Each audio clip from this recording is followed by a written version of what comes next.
Good morning, everyone. This is Ahana Mitra, a biology educator at the ICSE and ISC level for about 25 years now. Today, I would like to talk or share some views about STEM teaching, its relevance in the curriculum. And of course, before I start, a big thank you to Pravina ma'am and School Reformer com for giving me this opportunity and allowing me to talk on this platform about this particularly new concept. I wouldn't say new concept. STEM teaching is there very much from 2006 onwards, or maybe prior to that also in different parts of the world. So today in this short talk, I would just talk about the basics, about the way the STEM is unfolding in India, and what are the scopes, and how we as educators can really meet up the 21st century skills that are very much needed, that are very much needed for a student to inculcate from right from the beginning as he or she starts the education, because education is at a tremendous pressure of changing with the changing times. And post COVID, we have seen that how everything shifted to online method. Also there is homeschool and all. So I will be coming to each one of them one by one. So what is the full form of STEM? It's the science, technology, S for science, technology, T, engineering, and mathematics. And if we are to define what is STEM, it is an interdisciplinary approach to learning that will combine the sciences, the technology, the engineering, and mathematics to develop critical thinking skills and improve problem-solving abilities. Because now what we know that lots of top skills are in demand right now, like analytical thinking. We had been hearing about this analytical thinking. So how do the students go about this analytical thinking? It has to be like, processing of the data, get the inputs of the correct data, and then, accordingly, they have to identify and define the problems. Then they have to gather proper informations, and finally they have to develop the possible solutions. And also many solutions will not work, so they have to identify that which is the particular or the best suited solution to a given problem. So that is how the analytical thinking and obviously innovation has to take place through the learning of STEM. And other than that, there has to be active learning, that is to engage the students of all levels and bring into lots of critical thinking, then creativity, then new type of concepts that are creativity, originality. That is the demand of the hour for the students. And also bring out the leadership qualities among the students, to make them social influencers, and also, at the end of the day, have all their skills integrating into a finer aspect of learning methods. So next, let us move on to the little bit of looking at the STEM acronym. It was introduced in 2001 by the scientific administrators at the US National Science Foundation, NSF. And it was, the name was used by American biologist who is J. Ramale, used this acronym. for the STEM or the integration of all the technologies into one place. So let's see now science, what are the various areas in science where we can incorporate the STEM teaching, say biochemistry, biophysics, environmental sciences, hydrology, geoscience, medicine. Then when we come to the technology part of the STEM teaching, we have got computer science, then industrial design, information technology.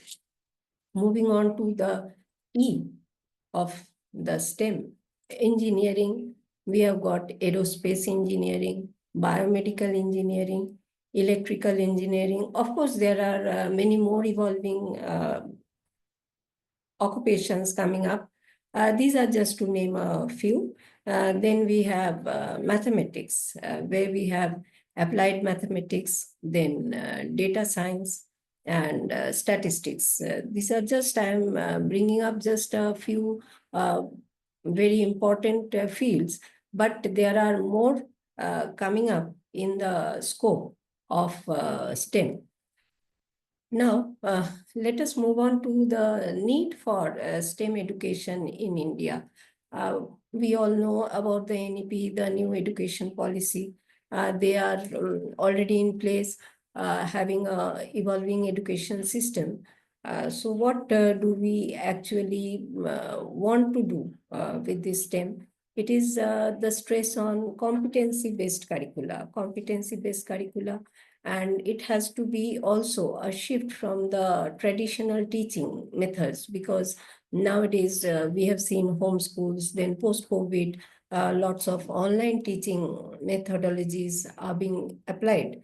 And, now we don't have any restrictions or boundaries as to be in the school, to go through the chalk and talk, and get our knowledges in a passive way, gather our information in a passive way. Rather, it has to be more interactive, more holistic approach, so that student is the student is better capable to cope up with the future challenges, as I said, complex problem solving, because the jobs will also offer such challenges. And if the student, after completing successfully the career that he or she has chosen, is not able to face with it, or not able to handle it properly, then the person is really not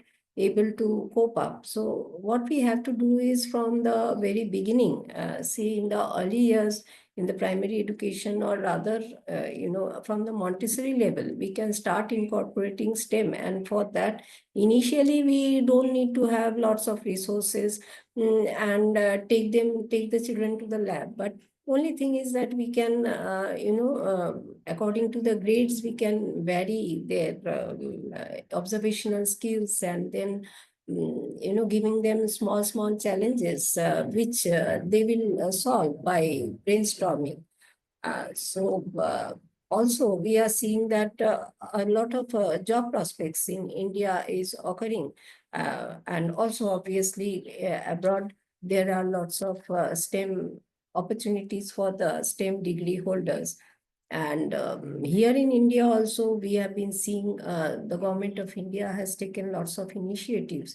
We all know about the Atal Tinkering Lab, which is central government of India's initiative to create an environment of scientific temperament, then innovation, and obviously creativity among Indian students. Then we have Setu, which is self-employment and talent utilization. All government of India's endeavor to promote culture of innovation and entrepreneurships. We have some more missions by the government. Another one which I would like to bring to knowledge of everybody who is watching this show is the Digital India mission where it aims to improve the internet connectivity, especially among the rural students, so that they can access to online learning resources. And also we have the Skill India mission. This is also a great step forward, which I would say that is the vocational training to equip the rural youth with the technical skills. Then government is supporting with scholarships. They have tied up with other institutions who specialize in robotics, AI, and so also these are the steps that the Indian government has taken up to familiarize everyone with the STEM education. And as I have been telling that STEM education, of course, there are many challenges also in the STEM education part. First is the scarcity of resources. Then how do we incorporate? But here I would like to put in a small idea that we don't have to have very big resources. We can do from our own resources, or rather everyday, day-to-day use of things. We can use them as resources to develop problem-solving skills and creative thinking among the students. Say when we are teaching the children of the lower classes, say something with the uh, regarding the atmospheric pressure. Suppose in science we are teaching atmospheric pressure, so we can use straws. The straws are of everyday use, and the children can bring in those straws, and the atmospheric pressure can be you know incorporated into the study. Like, we have to be very innovative, and we have to always think ways and methods of finding out different activities whereby the students can be engaged. And slowly using those straws only, we can go up to the concept of geodesic domes also, or they can be asked to work on something as to, build a tower, say, build a tower by which it will carry the load, it will carry a load. So, in every steps like this, the students are actively involved in not only the science part, but they are into the technology part, that is cutting, measuring, and all these things. And also at the same time, they are appreciating the wonders of maths, that is calculating and putting into real use that what can happen from these data. And then, of course, the technology part, setting up.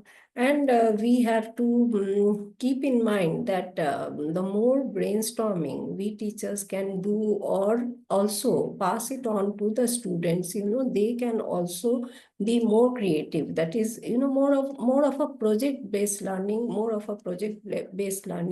we have to incorporate. Because still now what we see is in elementary classes and maybe till middle school, we are going into some sort of activities, but not into all.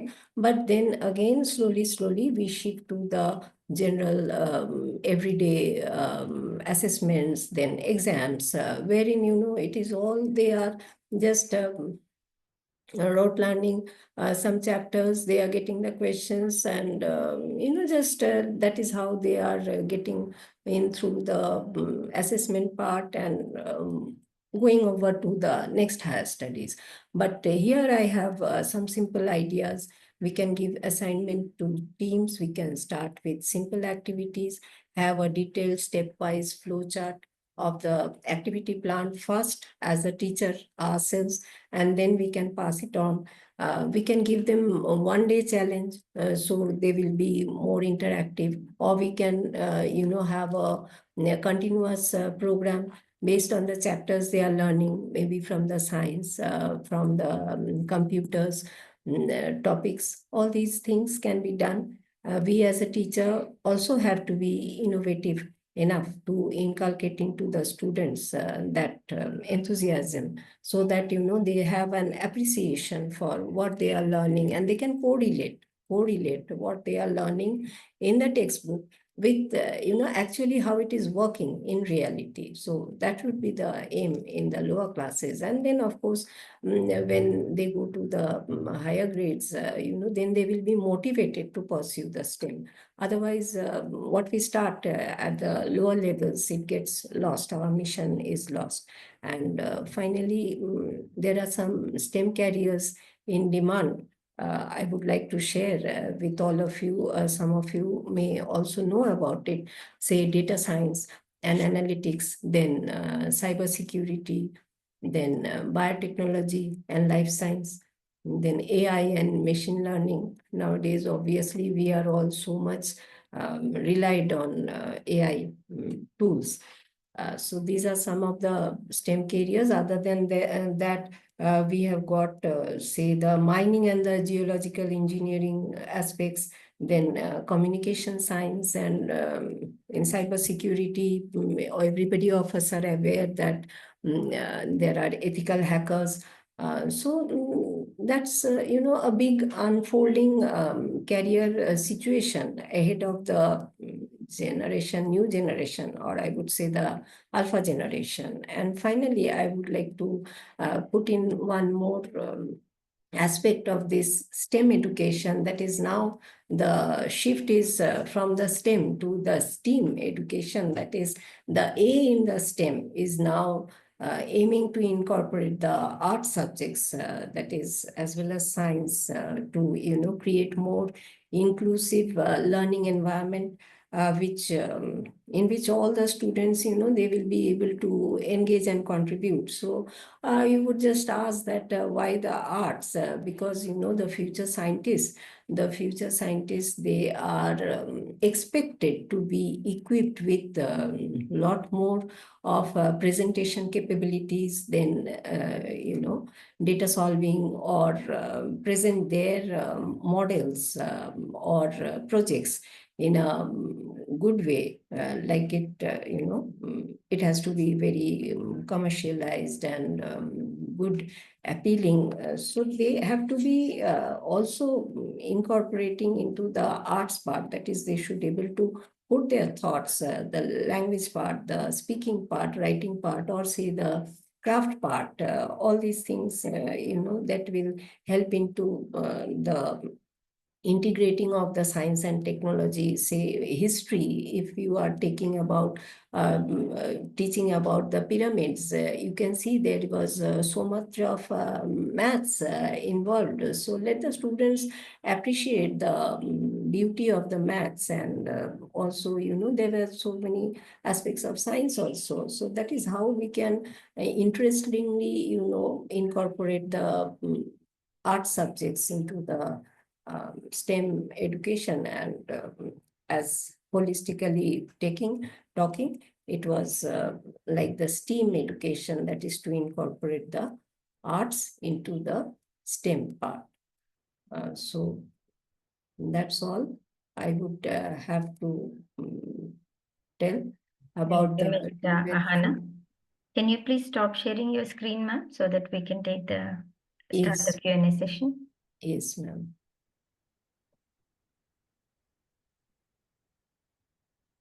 Yeah. So, ma'am, you have explained about the possibilities, and in detail, all the information is given. Coming to the challenges, ma'am, what are the biggest challenges in implementing STEM teaching in schools? First is, I would say, the infrastructure as well as the mindset, because myself, being a teacher for the past 25 years, really, I had seen many evolution. Okay, many evolution, though we learn that We have to do group teaching, we have to do theme teaching, all these things. But as I was telling, no curriculum, the curriculum, like we did not have NEP before 2020. There we have to do, at the end of the day, we had to do whatever the curriculum demanded out of us. And the students also, whether knowingly or unknowingly, they were channelized into the various aspects of these exam system and grade system. But now things are changing. But as I would say is we have to take into account the mindset of the students, the mindset of the peers of the students, that is the parents, because still now, then again, the gender disparity, another thing I am still facing that issue.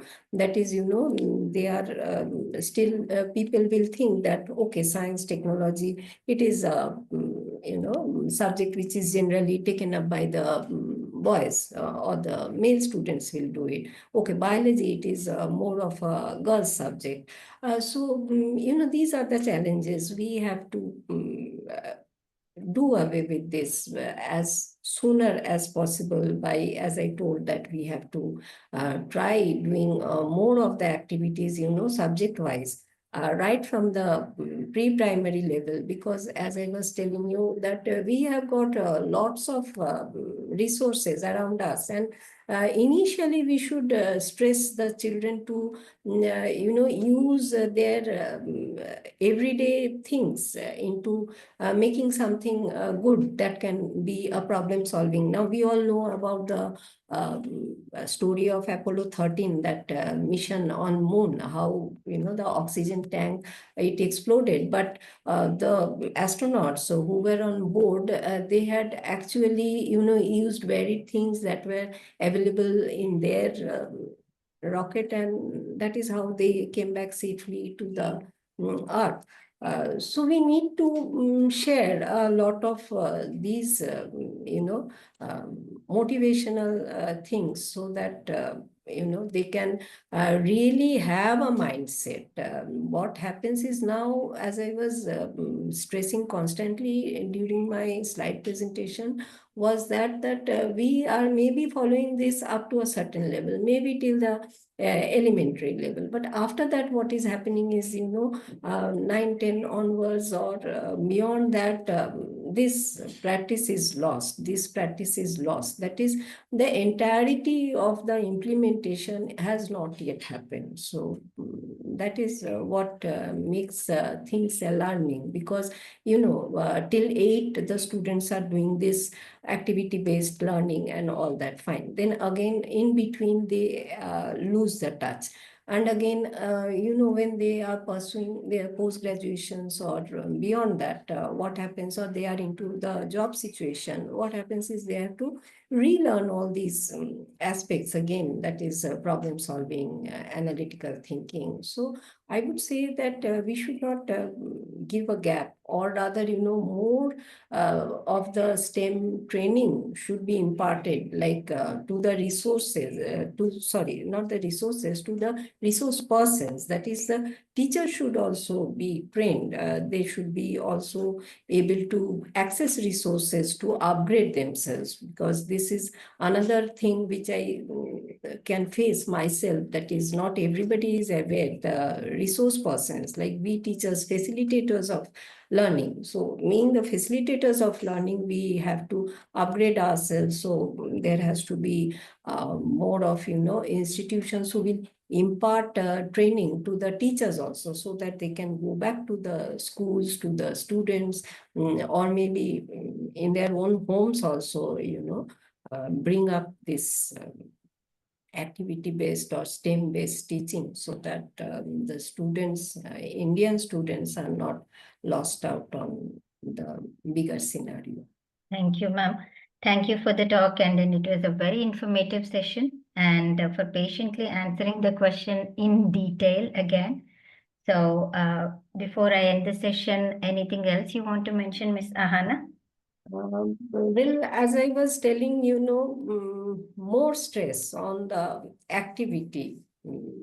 because many a times, what we find is maybe the schools thinks that if the activities are taking too much in place, then the student might not learn. But the students nowadays, with so much access to the digital formats, they learn better, and we can engage them also. We can engage them also into the learning. Like, I can give you a simple example. Like with the students of biology, like in my biology class, I had asked them to make a solar cooker. And they were so excited, and so much of like, I just gave them an idea, told them get the trash boxes which you are throwing out during your Diwali. These are very simple things, but Right. when they are actually getting into the project, then they also see that, okay, this is not working, then I have to do it in this way. Then what will be the reflecting surface? What will be the angle of reflection? These are again a part of the science only. Science also, and again, to explain, they have to be free with the language part. So as I was telling, we can incorporate the arts also. So this is how we can give the students small assignments, and that is how we slowly, because all schools might not have Tinker labs and very costly robotics setups and all that. But as I said, we have to begin at the home level only, from our schools, where they are coming every day. And obviously, those who have an exploring mind, observative nature, they will definitely take up this thing and make it big to the Sure. next level of their life. Right. So I am very hopeful about seeing a big transformation. Well, it This will. field. Yeah. Definitely, why not? So Hopefully. with that note, I would like to end the session, ma'am. Thank you once again for sharing your knowledge on our platform. Have a great Thank you so much. bye. Same to you, ma'am. Thank